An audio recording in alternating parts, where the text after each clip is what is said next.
still ahead for Noah Dobson. Oh, yeah. Like, I am not saying anything negative about this guy as a player. No, not at all. And it's, again, that's probably part of why they're weighing this, because, as you say, that's a big number if he's at his potential and could demand a very high return, because of how many teams would love to have a player of his caliber in their lineup. Okay, we'll keep an eye there. Fabian Zetterlund, Elliott, 3-year deal in Ottawa, $4.275 million AAV. I think they were very excited to get him at the deadline out of San Jose. 20-goal scorer. Seemed to be a perfect fit. I mean, it was a pretty small sample size, 20 games in the regular season, and then first-round playoff series against Toronto. Clearly, they see something there in going 3 years, Elliott, with Zetterlund. What were your thoughts on getting him into a 3-year deal? We talked about all the right shots in Ottawa, and he is one of them that they've committed to. Well, I just really like the player, so I think it's going to work out well. You know, some people said to me they thought the number 4.2 was high, 4.275. I disagree.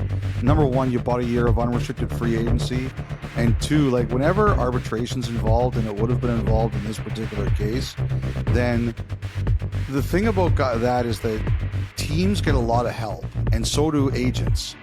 Like, this is where your Roland Lees come in, and, you know, the people at the league who specialize in arbitration, they know to the penny what a player should be asking for and what he should be settling for. So I think with these particular cases, whenever players sign, like, nobody's looking at this and saying it's an unheard of crazy number. Like, these things are pretty scientific. I just think Zetterlund, he got traded out of nowhere right by the deadline. I mean, that's why remember we talked last pod about how special it was that it worked out for Marchand so well?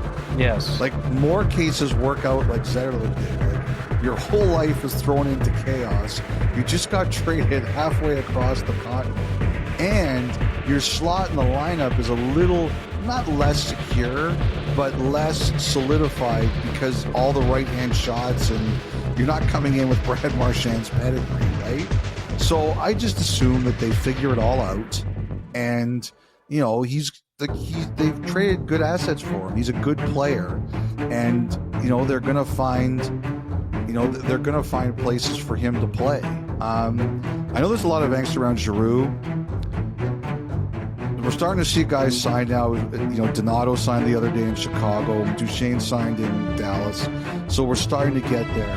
But I really don't worry about any of these things, Kyle, until we get closer to the draft. Okay. Like the one thing is, like, you have to decide. Like, this is what happened last year with Gensel and Carolina. Carolina waited, and then Gensel just said, fine, I'm going to UFA. You always have to weigh that with the guy you're dealing with. When you still have time, it's not over yet, but right before the draft, you start to worry, okay, if I don't do this, is the guy just going to say, forget it, I'm going to go to the market? That's what you have to know. So on June 20th, which is when this podcast drops, I'm not so worried about it, but on June 27th, I might be. Yeah, draft a week from today, Elliott. And one thing I'll just add on Zetterlund, we talked about, and you pointed out in the information you had heard about the internal numbers on McDavid and just how unlucky he was in the Stanley Cup final. I wouldn't say it was quite at that level with Zetterlund coming to Ottawa, but I think that was definitely part of the production not being quite where it was. There was some bad luck involved. I just think the team is kind of banking on, they've got a good player there. They've got a guy that can shoot the puck, got a lot of good years ahead of him. I think that's probably why they were comfortable going 3 years and at the number that they did. Okay, that'll take us to the final thought, which is brought to you by GMC. Elliott, a few other UFA names off the board. You mentioned Donato, you mentioned Duchesne, but the headliners, questions still about them. Mitch Marner, John Tavares, Nick Ehlers. Where would you like to start on those three?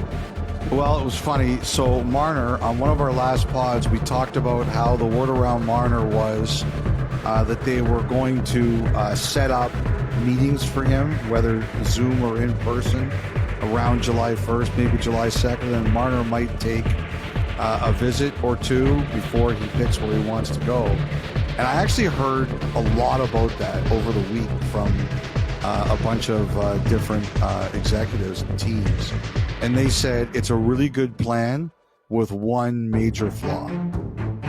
And I said, okay, what's the major flaw?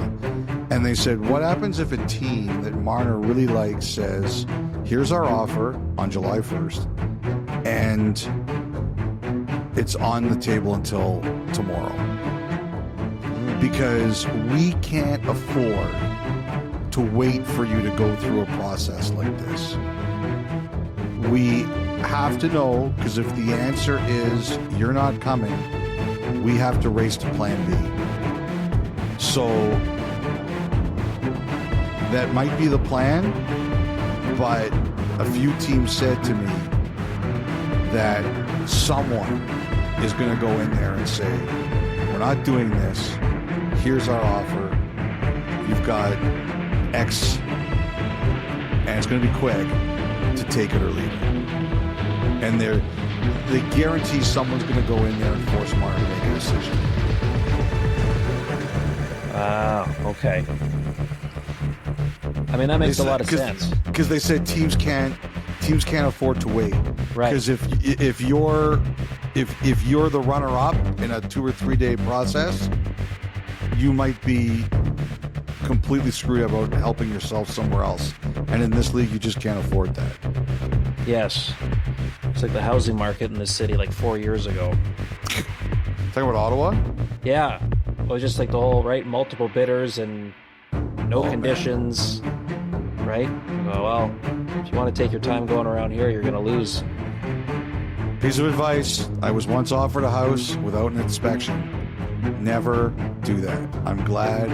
One of the things I'm proudest in my life is I refuse to be bullied into that. Attaboy. If they want you to take a house without an inspection, there's a reason. Yes. Red flag. Big red Yes. flag. There's a reason. Tavares,